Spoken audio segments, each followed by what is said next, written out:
But first to our monthly look at farming conditions around the Motu. And Northland had some welcome rain this week, about 30 millimetres, but follow-up is needed to break the dry spell.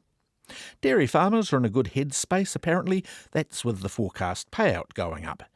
Dairy cow pregnancy testing is well underway and results are normal, with 10 to 15% empty.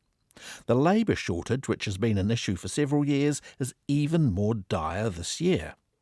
In Pukekohe, extensive areas of leafy green crops have been planted for winter, but prolific numbers of diamond black moths and armyworm are getting a meal first.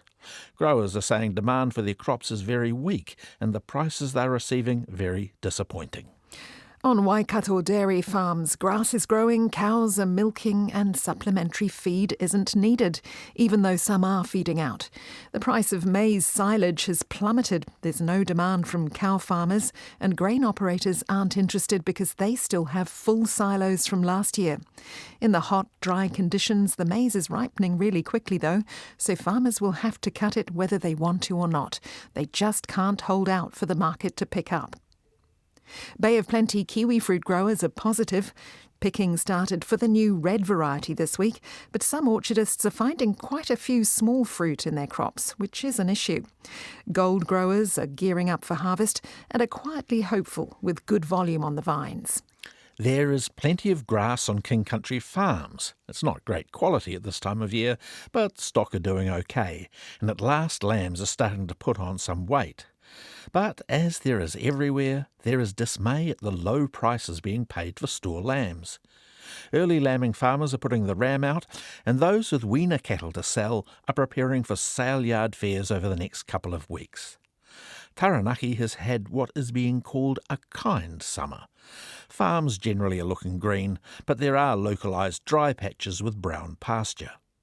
One dairy farmer said covers are adequate but not exciting. Some are feeding out and those into autumn calving have just started and it's going well. Maize harvesting's well underway. Manawa too is also having a normal summer, which means it's getting dry. 25 millimetres of rain is needed and lots of cow herds are getting fed supplements to keep milking. There's plenty of feed in the hill country, so there's no pressure to sell lambs at present. Barley growers are relatively happy with the yields they've been harvesting. Fodder beet and kale looks good, so farmers are feeling comfortable going into winter.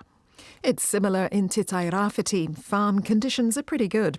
February's been dry, but that comes after a wet green January.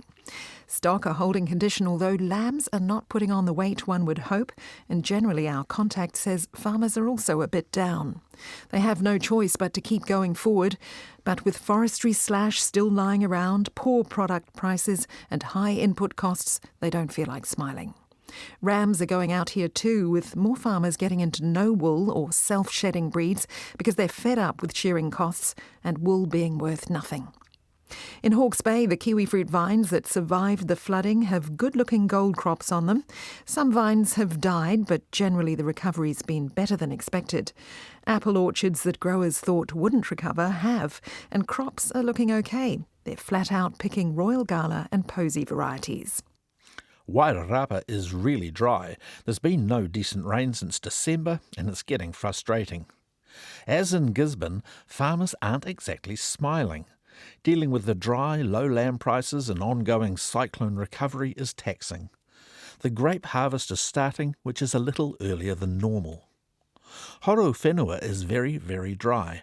Our farmer contact says it's the driest summer in many years. The region is normally summer safe. Dairy farmers are feeding a lot of supplements to cows and many are once-a-day milking. Maize is being cut early because if it doesn't come off now, it will die. And if it stays this dry, there may be some willing buyers popping up soon. Cull cows are starting to fill up local meatworks, which have been quiet. Ki te Waipounamu and to the Whakatū Tasman region, the apple harvest has just started. Drought conditions are starting to bite, with smaller fruit than normal coming off trees. Around Motueka and Motere, there's been little rain since December when the region could normally expect Christmas rains and follow-up during January. If moisture doesn't arrive in the next couple of weeks, it'll be dire. And it's the same in Marlborough, really, really dry, with farmers offloading stock due to concerns over feed and water levels. One Marlborough farmer says he's only recorded 120 millimetres of rain in the past 8 months. Farmers are already feeding out winter feed supplies, and dairy farmers are reducing milking. PGG Wrightson brought forward its first annual weaner fair of the season to this week, which is 3 weeks ahead of schedule, to let drought-hit farmers offload stock now. On the west coast, pasture covers are good. Summer hasn't been too wet and it hasn't been too dry. Dairy farmers have made plenty of supplements. It's probably one of the best seasons in a long time. And thanks to the better-looking payout, they're certainly happier now than at the start of the season. A bit of rain in Canterbury this week has dampened the dust for a couple of days.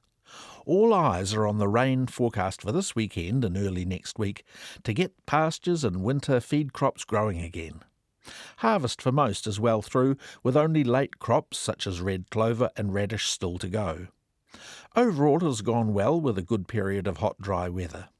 Yields across the board are at or slightly above average. The concern going forward is limited grass seed contracts for next year's harvest. Many arable farmers are currently scratching their heads about what they can grow this coming year. Central Otago looks like a tinderbox, and farmers want the wind funneling through from the west coast to stop.